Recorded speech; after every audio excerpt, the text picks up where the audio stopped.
Hi hello నమస్తే మన Telugu online క్లాసెస్కు స్వాగతం సుస్వాగతం.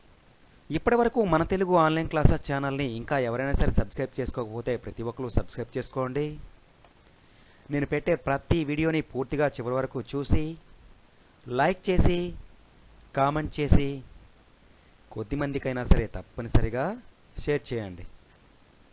ఈ వీడియోలో మనం యమకము లేదా యమకాలంకారం గురించి నేర్చుకుందాం. ఈ వీడియో ఆధారంగా యమకము లేదా యమకాలంకారం గురించి నేర్చుకుందాం. సరేనా? జాగ్రత్తగా విని నేర్చుకుంటారు కదా.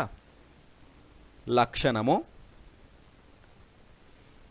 ఏదైనా ఒక పదము అర్థభేదంతో పునరుక్తం కావటాన్ని యమకము లేదా యమకాలంకారము అంటారు. జాగ్రత్తగా వినండి. ఏదైనా ఒక పదము అర్థభేదంతో పునరుక్తం కావటాన్ని యమకము లేదా యమకాలంకారము అంటారు. మరి లక్ష్యం చూద్దామా? ఏదైనా ఒక పద్యంలో కానీ పేరాలో కానీ కొన్ని అక్షరాల సమూహము అనగా ఒక పదము అర్థభేదంతో మాటిమాటికి ప్రయోగింపబడినచో దానిని యమకము లేదా యమకాలంకారము అని అంటారు. మరొకసారి జాగ్రత్తగా వినండి.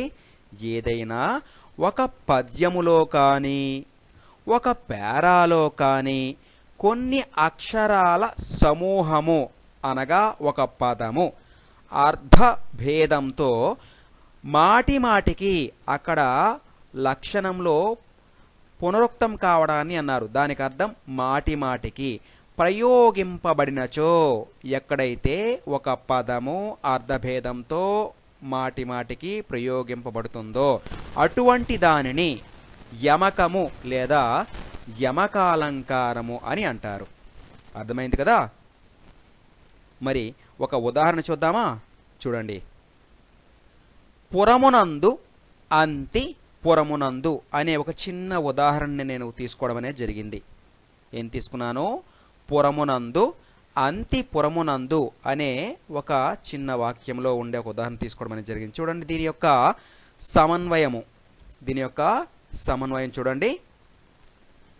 పై ఉదాహరణయందు అంటే పురమునందు అంతి పురమునందు అనే ఉదాహరణయందు మొదటి పురమునకు అంటే పురమునందు అనే దానిలో ఉండే పురము అనే దానికి నగరమని అర్థం వస్తుంది. ఏమర్థం వస్తుంది? మొదటి పురము అనే దానికి ఏదైనా ఒక నగరము అని అర్థం వస్తుంది. అలానే అంతిపురమునందు అనే దగ్గర ఉన్నటువంటి రెండవ పురమునకు భవనమని అర్థం వస్తుంది. రెండవ పురము అనే పదం ఏ సందర్భంలో ఉపయోగించాడు? భవనము అనే చెప్పే విషయంలో ఉపయోగించడం అనేది జరిగింది. కాబట్టి ఇలా పురము అనే శబ్దం అనేది అర్థభేదముతో మరలా ప్రయోగించడం జరిగింది. పైన పురమునందు అంతిపురమునందు అనే దగ్గర పురము అనే శబ్దము అర్థభేదం ఉంది. ఇక్కడ ముందు ఉన్నదానికి నగరమని, రెండవ పురము అనే పదాని శబ్దానికి భవనమని అలా అర్థభేదం ఉంది. మరలా ప్రయోగించాడు. అంటే ఒకే వాక్యంలో దాన్ని ప్రయోగించడం అనేది జరిగింది. కాబట్టి ఇదేమవుతుంది? కనుక ఇది యమకము లేదా యమకాలంకారము అవుతుంది. అర్థమైంది కదా.